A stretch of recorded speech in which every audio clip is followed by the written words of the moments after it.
Hello everyone, I welcome you all to my channel KS Sala. Today is the last lecture for the polity section of the monthly booklet of June 2024, which we are discussing from last few days. So the last topic of this section is self-declaration certificates. We will discuss this self-declaration certificates. After that, I will discuss some of the objectives, previous year questions on the basis of the whatever the topics we have discussed into this lecture. You can say that at least 10 to 12 topics were discussed. So on the basis of each and every topic, I have prepared some MCQs for you people so that you will know that what is the pattern of the questions which can be asked in the examination, चाहे वो JKS prelims हो, चाहे वो UPSC prelims हो. So those questions can be asked based on these current affairs. So that will be also discussed into this class. So we will take the last topic of the booklet first, of the polity section of the booklet, that is self-declaration certificates. Self-declaration certificates है क्या? These are actually certificates which have to be, you can say that जो खुद से ही बनानी है और उनमें certify करना है किनको, जो ये एड क्रिएटर्स है, एडवर्टाइजर्स है, या कोई इंडिविजुअल है जो एडवर्टीजमेंट बनाता है, या कोई एक कंपनी है जो एडवर्टीजमेंट बनाती है, तो उनको सेल्फ डिक्लेरेशन सर्टिफिकेट्स देनी होती है. किस चीज़ के लिए? ताकि उसमें वो डिक्लेयर करे. क्या डिक्लेयर करे? अब यहाँ पे यही दिया गया है कि what they can declare that this does not contain misleading claims. कोई एड, जैसे फॉर एग्जाम्पल कोई एड है, वो आपको किसी this for example there is a shampoo branding company, उसका एड चल रहा है, तो वो क्लेम करते हैं कोई चीज़, या बहुत सारी चीज़ें आजकल एड्स में चलती है जो बहुत कुछ चीज़ें क्लेम करती है. लेकिन ऐसा क्लेम नहीं होना चाहिए जो मिसलीड करे, जो गलत क्लेम हो.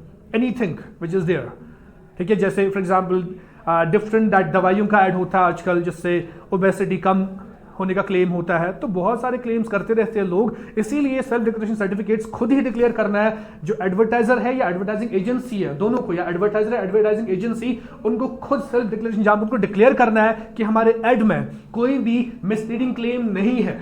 ठीक है. तो in fact what is this for actually, ताकि लोग मिसलीड ना हो जाए, ताकि लोग एक गलत डायरेक्शन में ना चले. आप जानते हो कि आजकल every this kid, every that this youth, every old age person is having mobile phone into the hands.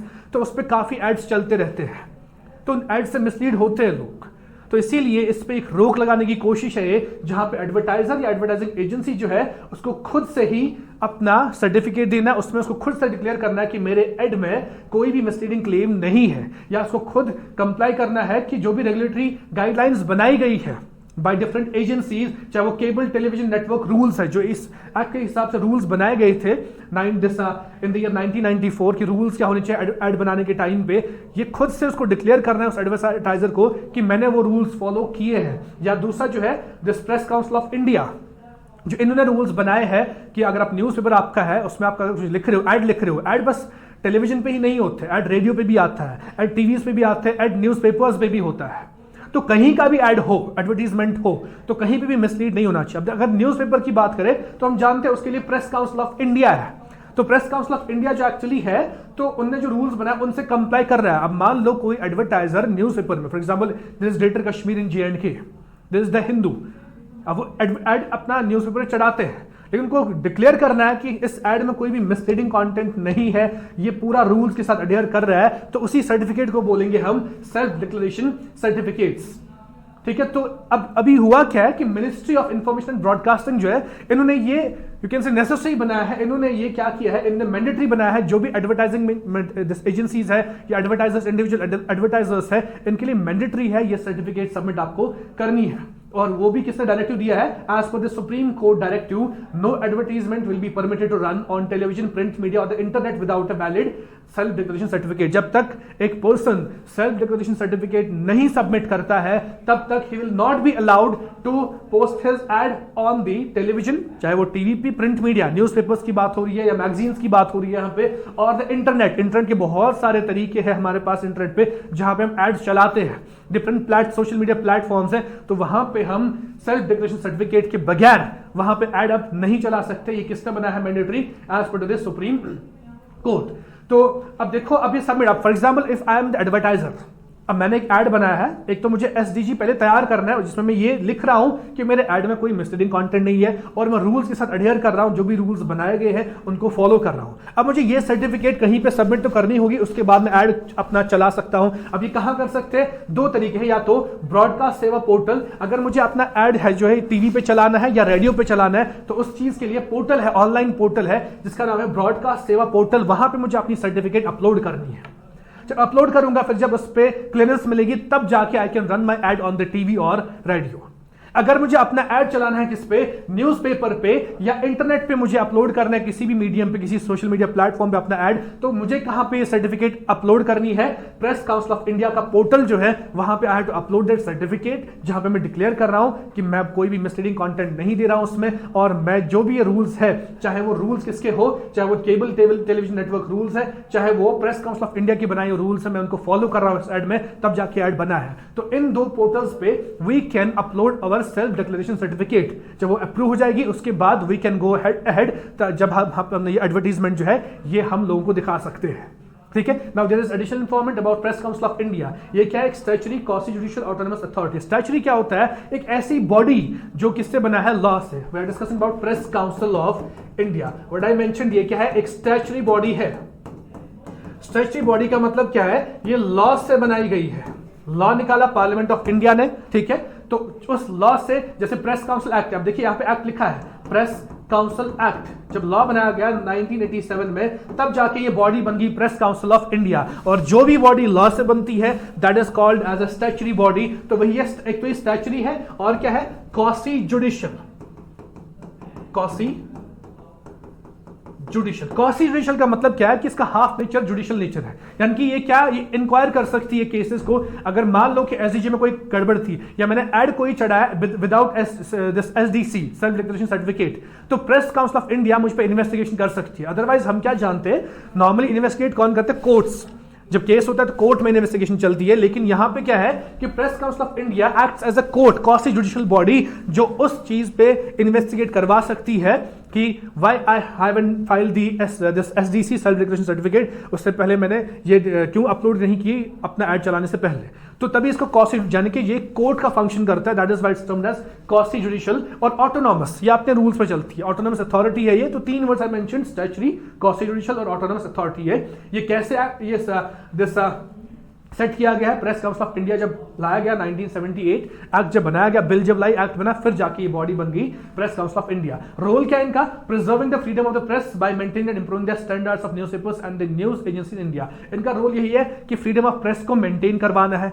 अब आप जानते हो कि प्रेस पे काफी ज्यादा बैन्स लगते रहते हैं, तो वो फ्रीडम कौन मेंटेन करवा सकता है? It can be maintained by the press Council of India. और इनको ध्यान रखना है न्यूज़पेपर्स या जो भी हमारा जो मीडियम है जहां से न्यूज चलती है, चाहे वो न्यूज़पेपर हो, चाहे वो टीवी हो, रेडियो हो, इन सबको, ठीक है, न्यूज एजेंसी जो इंडिया में है इनको रेगुलेट करना है और इनका स्टैंडर्ड बढ़ाना है इंडिया में। But unfortunately we know that the standard of media in India, what is going on in media, how they are actually going on, you can start on one side. तो अभी अब उसको छोड़ देते हैं, but actually this function was of Press Council of India कि इन चीजों को देख लें। और क्या है अब इसमें है क्या प्रेस काउंसिल ऑफ इंडिया में? इसमें क्या होते हैं? 28 मेंबर्स आर देयर। तो इस प्रेस काउंसिल ऑफ इंडिया की अगर बात करें, देयर आर 28 मेंबर्स, और इसमें होता है एक चेयरमैन, जो हेड होता है इसका, दैट इज चेयरमैन। चेयरमैन कौन हो सकता है? चेयरमैन की अगर बात करें, ये होना चाहिए रिटायर्ड सुप्रीम कोर्ट जज। The person can be the chairperson of Press Council of India. लेकिन ये जो है ये कैसे बनता है? मान लो अब सुप्रीम कोर्ट के काफी सारे जज है जो रिटायर्ड है, काफी सारे जज are there who are retired as a supreme court जज। तो कैसे इसको चुना जाएगा? इसके लिए कमेटी बनाई जाती है कि किसको हमें चुनना है, chairman of Press Council of India. इस कमेटी में कौन कौन होते हैं? There is a 3 member committee. अब इस कमेटी में कौन कौन होते हैं टू चूज द चेयरमैन? एक तो होता है chairman of Rajya Sabha,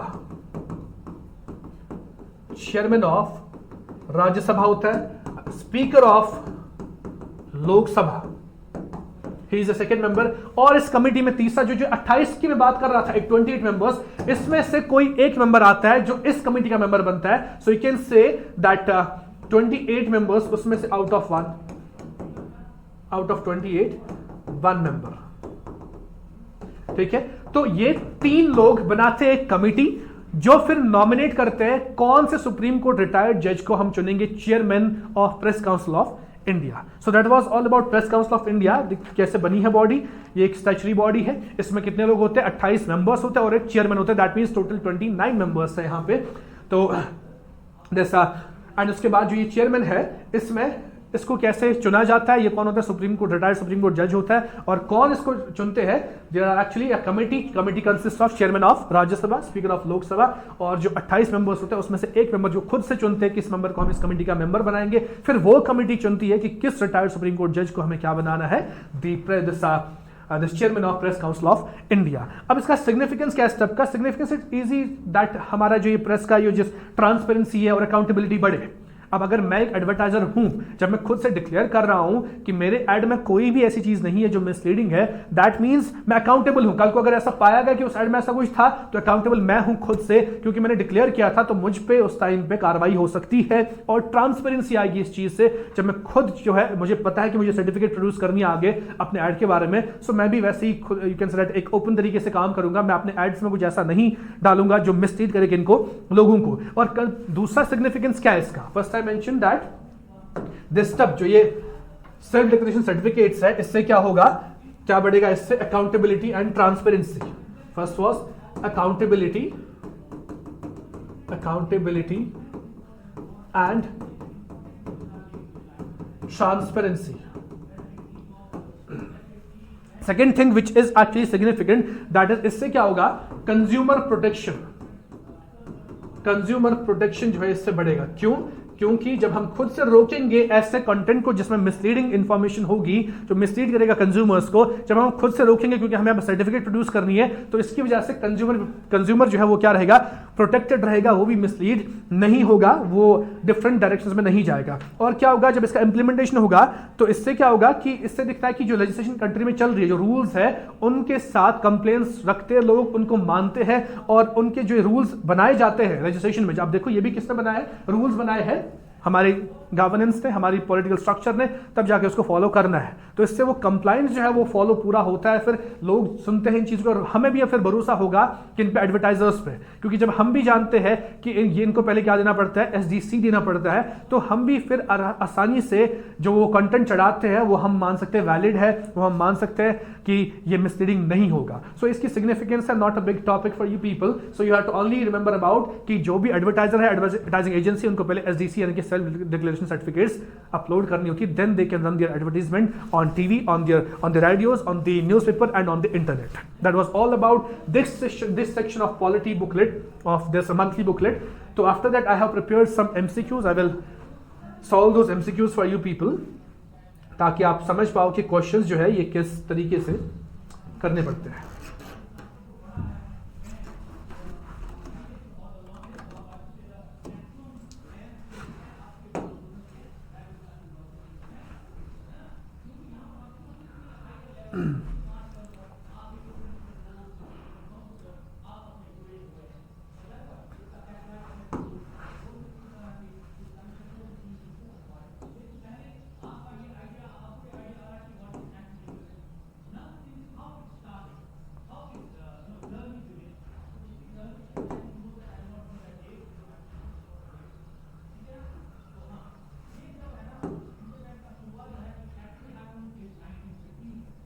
So I have brought some previous questions also for you people on the basis of the current affairs जो हमने अभी तक डिस्कस किए हुए हैं.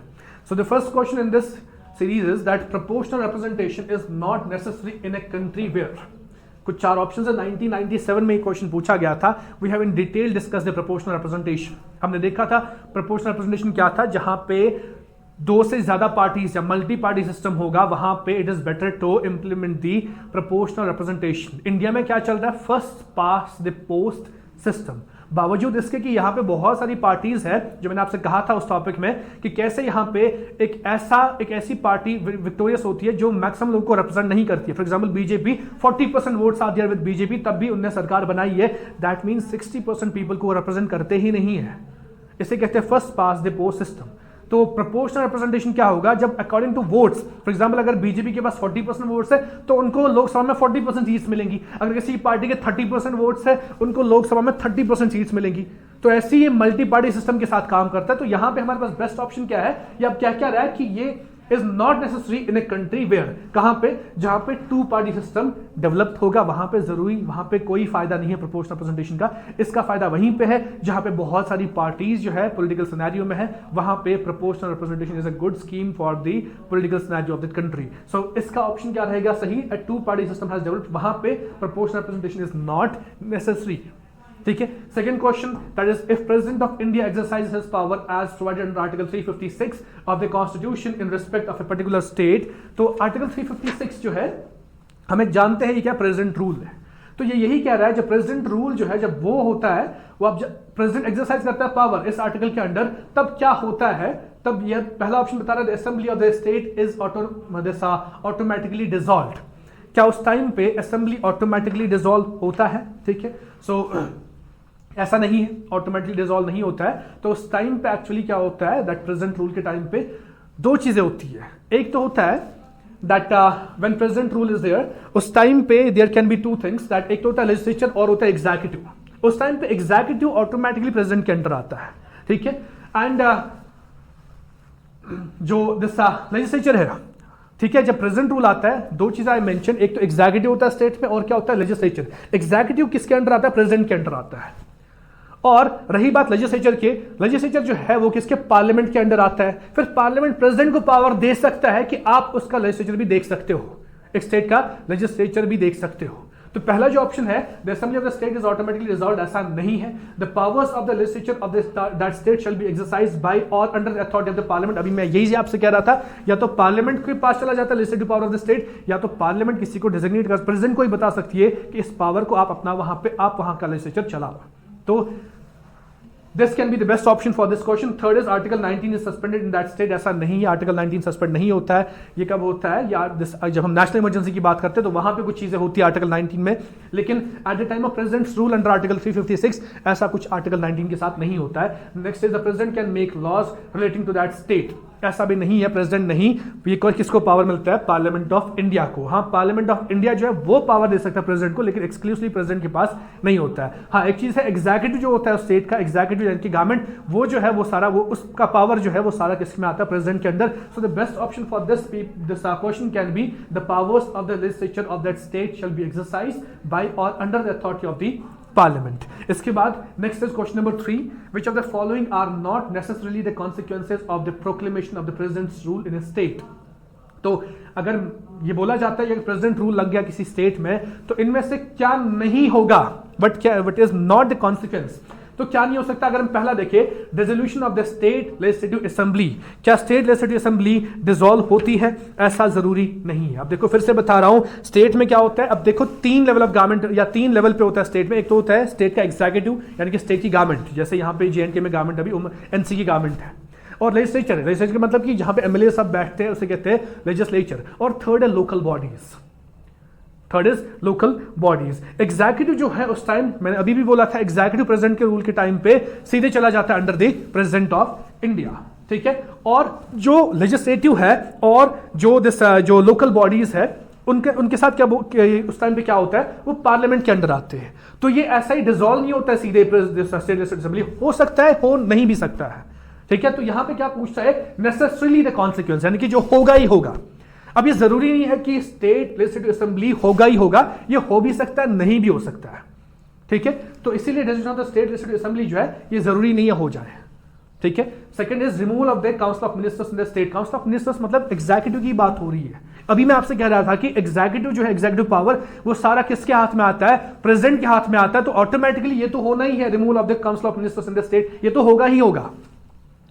ठीक है, and third is dissolution of the local bodies, ऐसा हो सकता है, नहीं भी हो सकता है जी। फिर से मैं आपसे कहूंगा कि ये पावर जो है ये पार्लियामेंट को मिलते हैं। जब भी प्रेसिडेंट रूल लगता है, लेजिस्लेटिव पावर और जो लोकल बॉडीज का पावर है किसको मिलता है, पार्लियामेंट को मिलता है। और एग्जीक्यूटिव का पावर किसको मिलता है, प्रेसिडेंट ऑफ इंडिया को मिलता है। तो पार्लियामेंट लेजिस्लेचर को डिसॉल्व कर भी सकती है, नहीं भी कर सकती है। पार्लियामेंट लोकल बॉडीज को डिसॉल्व कर भी सकती है, नहीं भी कर सकती है। तो नेसेसरीली डिसॉल्व नहीं होता है, कि ऐसा नहीं है कि होना ही होना है। तो इसीलिए अगर कुछ नेसेसरली होगा वो क्या होगा, सिर्फ removal of the council of ministers in the state. तो यहां पे हमें क्या पूछता है, आर नॉट नेसेसरली, यानी कि जरूरी नहीं है कि हो या नहीं, वो कौन सी बॉडीज है, एक तो स्टेट लेजिस्लेटिव असेंबली और कौन सा है, लोकल बॉडीज। तो आंसर क्या रहेगा इसका, 1 and 3 ओनली। ठीक है, इसके बाद next question is article this question number 4, that is talking about the consider the following statements in respect of financial emergency under article 360 of the constitution of India। हम discuss कर चुके हैं financial emergency 360 के under जो लगता है, ये कब लगता है, जब फाइनेंशियल क्राइसिस होंगे कंट्री में, तब क्या लगता है, फाइनेंशियल इमरजेंसी लगता है। कैसे ये हाउस में लाया जाता है, लोकसभा और राज्यसभा में बिल लाई जाती है फाइनेंशियल इमरजेंसी के लिए, तो 2 मंथ का टाइम होता है हाउसेस के पास। 2 मंथ के अंदर अगर उन्होंने अप्रूव किया इसको तो फाइनेंशियल इमरजेंसी लग जाती है। अगर अप्रूव नहीं किया, वन ऑफ द हाउस, अगर एक भी हाउस ने अप्रूव नहीं किया, तो फाइनेंशियल इमरजेंसी जो लगी होती है वो ऑटोमेटिकली खत्म हो जाती है वहीं पे। और उस टाइम पे क्या इफेक्ट क्या होता है उसका, कि प्रेसिडेंट ऑफ इंडिया जो है उस टाइम पे वो किसी की भी सैलरी कट कर सकता है या उसको आधी कर सकता है, चाहे वो चीफ जस्टिस ऑफ इंडिया क्यों ना हो। ठीक है, तो इन सब की जो सैलरी है ये क्या हो जाती है, कट भी हो सकती है या हाफ भी हो सकती है। अब इसी पे जो स्टेटमेंट्स है वो क्या हमारे पास, ये इसी के बारे में कह रहा है आर्टिकल 360 के बारे में, a proclamation of financial emergency issued shall cease to operate at the expiration of 2 months unless before the expiration of that period it has been approved by the resolution of the both houses of parliament। तो ये पहला statement अभी मैं आपसे कह रहा था कि 2 मंथ के अंदर अंदर वो अप्रूव होना चाहिए, तो ये करेक्ट स्टेटमेंट होगा इस क्वेश्चन के लिए। Second is, if any proclamation of the financial emergency is in operation it is competent for the president of India to issue directions for the reduction of salaries. अभी मैं आपसे कह रहा था रिडक्शन ऑफ सैलरीज होता है, and allowances of all और any class of person serving in the connection with the affairs of the union. तो जो भी सरकारी मुलाजिम होगी यूनियन में, उनका सैलरी जो अलाउंसेस है वो क्या हो सकता है, उसमें रिडक्शन होता है या पूरा कट भी हो सकता है, बट एक्सक्लूडिंग द जज of the Supreme court and the high courts. अभी मैं आपसे कह रहा था चाहे इसमें चीफ जस्टिस ऑफ इंडिया क्यों ना हो, उसका भी सैलरी रिड्यूस होगा उस टाइम पे जब फाइनेंशियल इमरजेंसी एक्टिव होगी। तो इसलिए इस लाइन से, बट एक्सक्लूडिंग द जज of the Supreme court and high courts, इस लाइन से ये स्टेटमेंट गलत हो जाती है। इसीलिए जो इसका आंसर रहेगा that will be first statement, that is 1 only. बस पहला स्टेटमेंट इसका करेक्ट है। तो ये 2007 का प्रीवियस ईयर यूपीएससी क्वेश्चन है। तो look how you can actually tackle the question when you have the complete information about the topics. After that, fifth question is there, which one of the following articles of Indian Constitution provides that it shall be the duty of the Union to protect every state against external aggression and internal disturbance।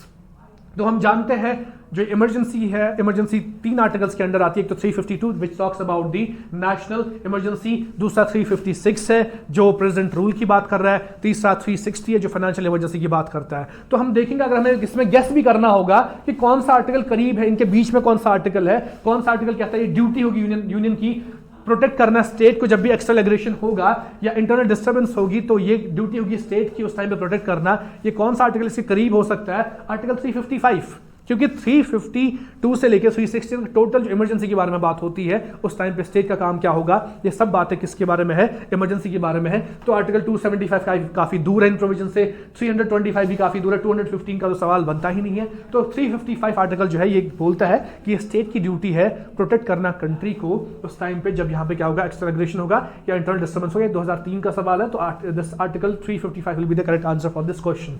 After that the coalition government implies, हमने जब coalition government discuss किया था, I mention that coalition government और alliance क्या होता है। Alliance क्या होता है, जब इलेक्शन से पहले कुछ पॉलिटिकल पार्टीज जुड़ जाती है, जैसे अभी इंडिया अलायंस बना था, वो इलेक्शन से पहले था, लेकिन इलेक्शन के बाद जब मेजॉरिटी नहीं मिलती है लोगों को, उसके बाद जब वो मिलते, जैसे अभी गवर्नमेंट बनी एनडी जैसे बीजेपी की, वो कैसे बनी, 3 पॉलिटिकल पार्टीज आपस में मिल गई, लेकिन इलेक्शन के बाद मिले वो कौन सा, it was Janata Dal United, it was TDP Telugu Desam party of Chandrababu Naidu and BJP. जब ये तीनों आपस में मिले तब जाके इन्होंने बनाई सरकार, उसी को कहते हैं कोलिशन गवर्नमेंट। तो यहां पे वही हमसे पूछता है कोलिशन गवर्नमेंट का मतलब क्या होगा। First statement is power sharing between 2 और more political parties after elections when no party has been able to get a clear majority. We know, अभी मैंने आपसे ये कहा, ये इसका आंसर है। Second is power sharing between 2 और more political parties before election for a purpose, इसको हम अलायंस कहते हैं, इसको हम कोलिशन गवर्नमेंट नहीं कहेंगे। Power sharing between government at the centre and the state, बिल्कुल भी नहीं। Power sharing between executive and judiciary, ऐसा भी कोलिशन गवर्नमेंट में नहीं होता है। The first option is the best suited option for this question, so option A will be the correct answer. उसके बाद 7th क्वेश्चन इज ये आर्टिकल 3 के अंदर जो बिल होती है, जिस बिल के अंडर जो सेंट्रल गवर्नमेंट है वो किसी भी स्टेट की बाउंड्रीज बदल सकता है, किसी भी स्टेट का नाम बदल सकता है, उसी के बारे में बात हो रही है। In case of the bill proposing to form a new state which is going to alter the boundaries of certain state, it has to be sent to the concerned legislative assembly for their You can say fill in the, you have to fill in the blank there within the specified time frame. मैंने आपसे कहा था इस bill को जब introduce करते हैं house में, इंट्रोडक्शन से पहले आपको रिकमेंडेशन लेनी है किससे? प्रेसिडेंट ऑफ इंडिया से।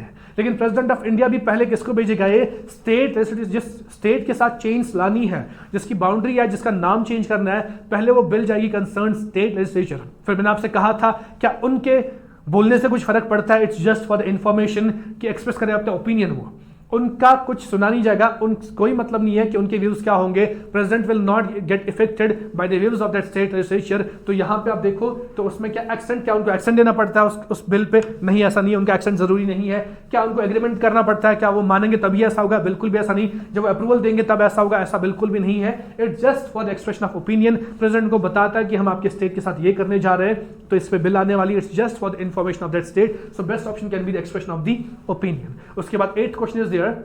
We are given two statements, assertion and reason. We will look after these statements. What are these statements? In 1960, the bilingual state of Bombay was divided into separate states for Marathi, जो महाराष्ट्र बनाया गया था, and Gujarati speaking people. तो हम जानते हैं कि पहले बॉम्बे था। जब हमने formation of new states discuss किया था, जो एक टॉपिक था इस बुकलेट का, उसमें मैंने आपको बताया था कि 1960 में बॉम्बे वाज अ स्टेट। उसको दो हिस्से किए गए थे। एक तो गुजराती स्पीकिंग पीपल के लिए गुजरात स्टेट बनाया गया था, मराठी स्पीकिंग पीपल के लिए क्या बनाया गया था? महाराष्ट्र बनाया गया था। तो this assertion is actually right.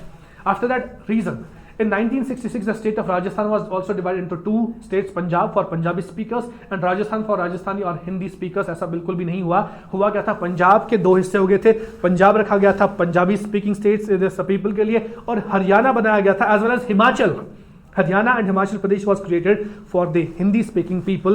So this statement is not the correct statement. So you can say इसका best option क्या हो सकता है? A is true, assertion is true, but reason is false. ठीक है, तो next question after this is question number 9 with reference to mission कर्मयोगी। ये भी हमने डिस्कस किया। Consider the following statements। ये किन statements की बात कर रहा है mission Karmayogi? It talks about technology driven governance is the core principle that forms the foundation of mission Karmayogi.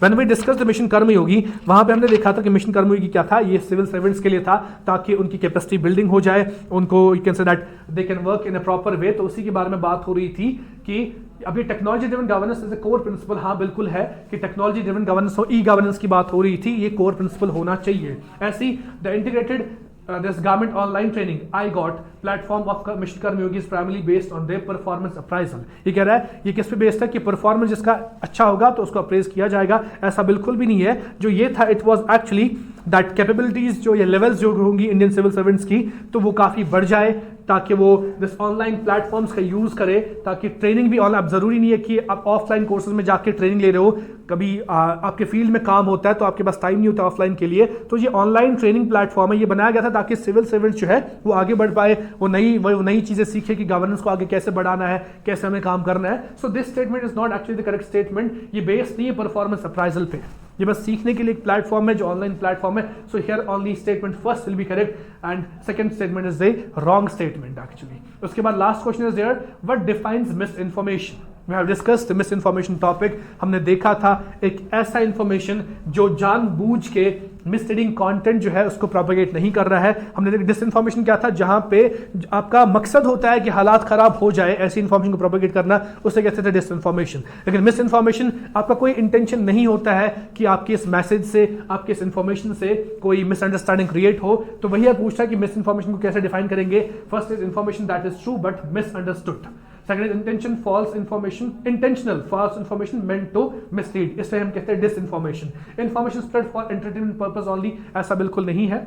News from credible source, ऐसा बिल्कुल नहीं है। Option A, information that is true but misunderstood, इसे कहते हैं miss information. तो these were the 10 questions which were based on the current affair of the polity section of this booklet. Next I will decide that कौन सा section इस booklet का उठा जाए, चाहे वो इकोनॉमी हो या science and technology. I will discuss on these things. So next जो सेक्शंस का डिस्कस होगा, wait for that section. This day after tomorrow I will upload one more lecture on this basis. So thank you for today. Take care.